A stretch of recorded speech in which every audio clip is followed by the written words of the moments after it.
চট্টগ্রামের হাজারী লেনে ব্যবসা প্রতিষ্ঠান ও যৌথ বাহিনীর সদস্যদের উপর হামলার ঘটনার প্রতিবাদ জানাতে হেফাজতে ইসলাম বাংলাদেশের এই সমাবেশ শুক্রবার নগরীর আন্দরকিল্লা শাহী জামে মসজিদ চত্বরে এই আয়োজন করে সংগঠনটির মহানগর শাখা।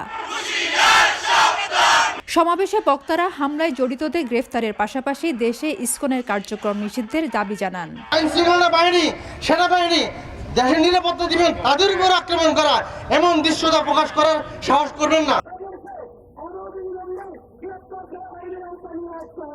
অতি সত্বর নিষিদ্ধ করতে হবে।